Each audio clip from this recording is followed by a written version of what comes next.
Welcome to the Binge List. I'm your host, Paul Chappell, and today we are reviewing Mandalorian episodes 6, 7, 8. And I won't waste your time, folks. If you've watched my channel for any length of time, you know I've already recommended this series.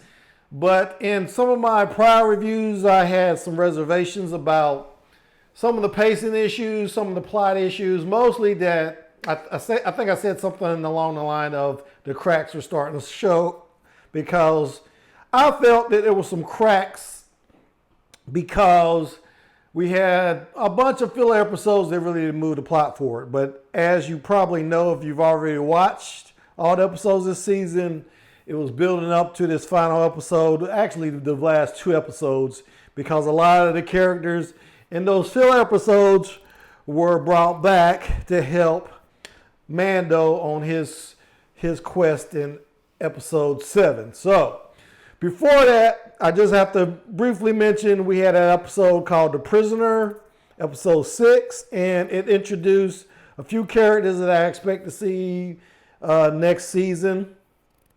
The most prominent one was Bill Burr. Bill Burr is a comedian, in case you don't know. He did a special called Paper Tiger earlier this year on Netflix. And he was also alumni of Breaking Bad. He was also alumni of Chappelle Show. And he's been in a lot of stuff, guys. He's just a breakout star. And he appeared in episode 6 as a character called Mayfield. He even made a joke about guns. And he also got a little offended when he was introduced, because the guy who introduced him said he was a sharpshooter with the Empire. Yeah, well, Mayfield, he's one of the best triggermen I've ever seen. Former Imperial sharpshooter. That's not saying much. I wasn't a stormtrooper, wise ass. So this is the first of many stormtrooper accuracy jokes. But we got to introduce his character as well as a character called Zian, played by Natalia Tena, who also played Tonks in the Harry Potter series. Gorgeous woman. She played Osha in Game of Thrones, you may remember. Just a beautiful, sexy, hot actress. And I almost can't speak. She's so hot. Okay. So the other character we got introduced was a character called Burr, played by Clancy Brown. And during this episode, they're on a mission to retrieve this prisoner from a Republic transport. So I won't go into too many details about this episode. It was a pretty entertaining episode for what it was. But like I said about some of the other episodes preceding this, it was more of filler. And I expect to see these characters appear sometime next season. In episode 7, The Reckoning, Mando gets an offer from Grief Karga, played by the stupendous Carl Weathers, to settle his differences and come back to Navarro, where they offer him some kind of deal for Baby Yoda. And of course, Mando smells a trap, so he goes back to the planet he visited in the first episode to gather up Kroll, played by Nick Nolte. And he finds out that Kroll has brought IG-11 back to life. Now, this was a great plot point, a very satisfying plot point, because one of my criticisms about the first and second episode, or I think it was the first episode, was that they killed IG-11, and I thought he was one of the more interesting characters to be introduced, and I just thought he would be great as a little tag-along sidekick, and of course that's exactly what they did. But in this episode, you find out that Mando still doesn't trust him, but we find out that Kroll has reprogrammed them into a kindly, gentler version of the droid he used to be. So they all go to planet Navarro, and they meet Grief and Before you know it, they are attacked, and Grief is hurt and healed by the Baby Yoda. And as a result, instead of walking Mando into a trap like we all knew he was going to, he agrees to help Mando settle his differences, or at least get him close enough to the client who wants Baby Yoda so that Mando can kill him. So they do that. They go back to the Citadel, the place where this client is residing, waiting for Baby Yoda. They say they have Baby Yoda in this newly constructed egg that Kroll made, but in actuality, Kroll is with Baby Yoda along with IG-11 because they split out early in the episode. And before we know what happens, the room is shot with a hail of gunfire. The client is killed.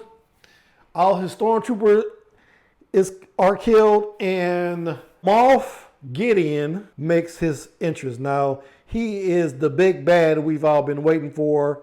He's played by Giancarlo Esposito. And what's significant about Giancarlo Esposito, he's also alumnus of the Breaking Bad School of Acting. He's also in Better Call Saul, but he plays another badass in The Mandalorian, and he's so great at playing badasses. He played probably the biggest badass of all time in Breaking Bad. I mean, he was so good as Gus Fring in Breaking Bad. I was almost kind of pissed. Spoilers for those who haven't seen Breaking Bad. I was almost kind of pissed that Walter White killed him. That's how badass he was as a character. So he makes his appearance at the end of this episode, and that's how the episode ends. On a cliffhanger, literal cliffhanger. And the next episode, which I saw this morning, Redemption, we're back just where we left off. But at the end of, I probably should have mentioned this, at the end of the last episode, Mando calls Kroll on his communicator and tells him to take Baby Yoda back to the Razor Crest.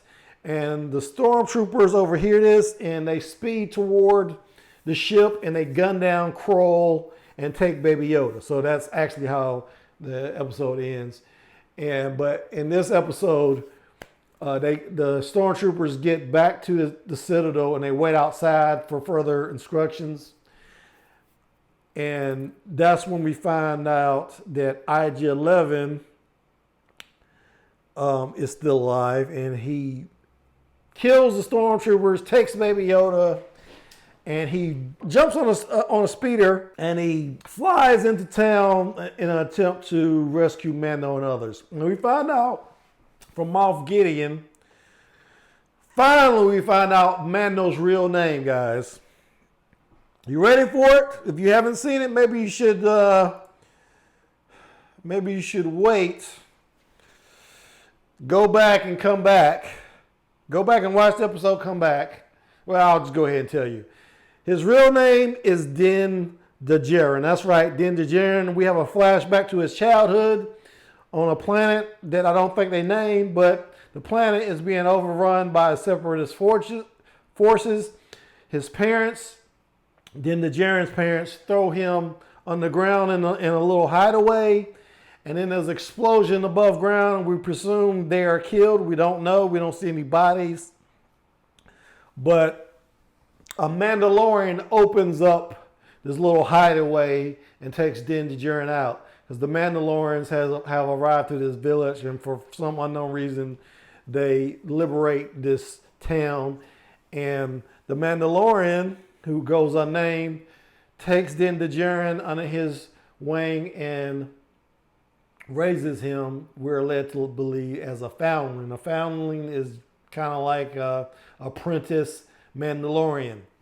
So we know Mando's real name, Din Djarin, and we know his backstory. We also know that Cara Dune is a resident of Alderaan, which was a cool little, detail. And Carl Weathers' character, Grief Karga, he's some kind of disgraced magistrate. So I don't know what that's about, but it's another interesting detail that we learned from Moff Gideon. And there is a couple things that happen after this. There's a bunch of battles. Our heroes go underground to the sewers as kind of a throwback to what they did in Star Wars: A New Hope. They escape in the sewers, and they soon find out that all the Mandalorians down there in the sewers of this town have been obliterated, presumably after helping Mando escape a few episodes ago. So these Empire forces, Imperial forces came into town and pretty much killed all the Mandalorians, except for the priestess, the armorer, who tells Mando what happens, tells Mando, according to Mandalorian code, he must now take Baby Yoda back to his people, or he must raise the little Baby Yoda as a Mandalorian or a foundling. So he the priestess makes Mandalorian a new signet because he's earned it, gives him a little signet of a mud horn, and also gives him something called a Rising Phoenix, which is a fancy Mandalorian word for rocket pack. So the Mandalorian has powered up, so to speak, and has everything he needs to be a Mandalorian this time. And at the end of the episodes, they escape the sewers by IG-11 blowing himself up and killing all the stormtroopers. But Moff Gideon attacks in a TIE fighter. Mando launches his rocket pack and manages to plant a detonator on the TIE fighter and blow it up.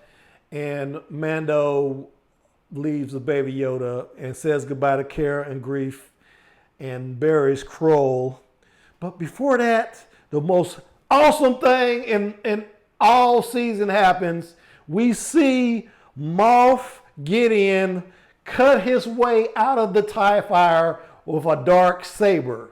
And what is a dark saber? Well, in case you haven't seen the Clone Wars, the dark saber is a lightsaber with a black blade. That's right, you heard me, a black blade.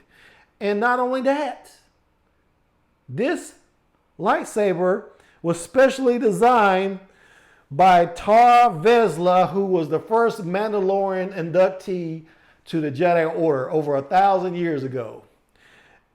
We found out early in the episode that Moff Gideon was one of the Imperial forces that participated in the Purge of Mandalore. So at some point he retrieved this dark saber from one of the temples. So that's probably how he got it. But that was a big revelation. I'm sure these hardcore Star Wars fanboys, a lot of them lost their virginity when they saw this because it was truly an awesome moment. And we also see that going forward, Moff Gideon is pretty much going to be the bad guy going forward, and he's going to, since he survived, he's obviously going to be chasing Din Djarin in future episodes. But we also know where season 2 is headed because, for one thing, the new season has been announced is coming in fall 2020. So we know it's coming. We know they're already filming, and we know Din Djarin now has a plot for the next season going forward with Baby Yoda. But we still, one of the questions that I kind of wanted answered was what they're going to do with Baby Yoda. Why does Moff Gideon want Baby Yoda so bad? What is his plans? And who is Baby Yoda? Is he a clone of Yoda? Is he a son of Yoda? Who is he? Is he the last of his kind? We don't know, but we'll find out next season. But that's all I got for today. I'd like to thank my subscribers and encourage you, If you haven't already subscribed, go ahead, hit that subscribe button. If you're already a subscriber, ring the bell so you know when one of my new videos comes. And until next time, I will see you when I see you. Thanks for watching.